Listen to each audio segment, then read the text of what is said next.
बटाट्याची भाजी आपण नेहमीच बनवत असतो आणि सगळ्यांना आवडते देखील, तर आजची भाजी थोडीशी वेगळी आहे, झणझणीत अशी होते. झटपट करायचं म्हटलं तर एकदम बेस्ट असं ऑप्शन आहे. तर त्यासाठी 3 बटाटे मी इथं स्वच्छ धुवून घेतलेले आहे आणि बाकीची तयारी करून घेऊया. इथं मिक्सरच्या भांड्यामध्ये थोडंसं जिरं टाकलेलं आहे, साधारणतः पाव छोटा चमचा जिरं टाकलेलं आहे, 7 ते 8 लसूण पाकळ्या टाकलेल्या आहे. भाजी थोडीशी झणझणीत असेल ना, खायला छान लागते, तर 4 ह्यात तिखट मिरच्या टाकलेल्या आहे. तिखटाचं प्रमाण आपल्या आवडीप्रमाणे कमी जास्त करू शकता आणि भरपूर अशी कोथिंबीर टाकायची आहे आणि पाणी न घालता हे बारीक असं हे वाटून घेतलेलं आहे. आता इकडे बटाटे जे धुवून ठेवले तर त्याची साल काढलेली आहे आणि बारीक अशा ह्या कटरवर चकत्या करून घ्यायच्या आहेत. स्लायसरने केल्या तर एकदमच बारीक होतात, त्याच्यामुळे शक्यतो सुरीने किंवा अशा कटरने थोड्याशा जाडसर अशा चकत्या करून घ्यायच्या आहेत.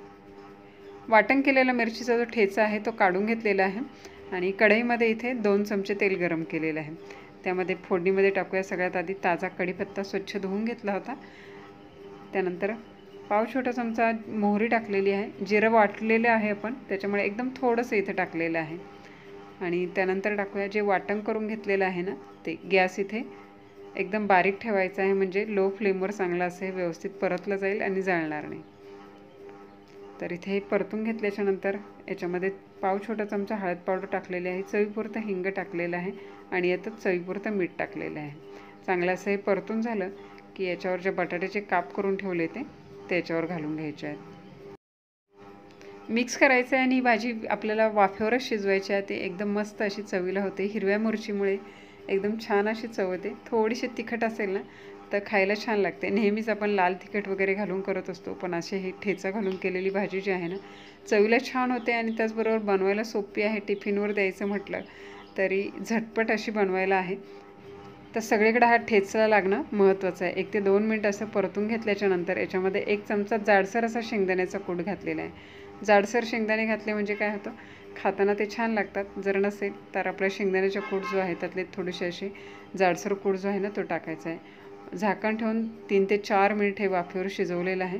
पुन्हा एकदा मिक्स करून घेऊया, खाली लागायला नको भाजी. आणि मिक्स केल्याच्या नंतर पुन्हा झाकण ठेवायचं आहे आणि पुन्हा लो फ्लेमवरच एक 7 ते 8 मिनिट शिजवून घ्यायचं आहे आणि गॅस बंद करायचा आहे. वाफेवर 7 ते 8 मिनिटामध्ये एकदम व्यवस्थित अशी ही भाजी शिजली जाते. गॅस बंद करायचा आहे आणि पूर्ण थंड झाल्याच्या नंतरच झाकण काढायचं आहे. त्याच्यामुळे वाफ चांगली अशी मुरली की भाजीची चव देखील छान लागते आणि ओलसरपणा भाजीमध्ये छान असा राहतो.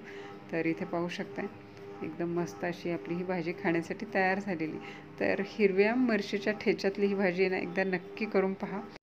थोडंसं याच्यामध्ये चटपटीतपणा हवा असेल तर वरून चाट मसाला टाकू शकता किंवा थोडासा लिंबाचा वापर करू शकता. छान अशी चव त्याने देखील लागते. मुलं देखील आवडीने ही भाजी खातील. फक्त तिखटाचं प्रमाण मुलांप्रमाणे आपल्याला बनवावं लागेल.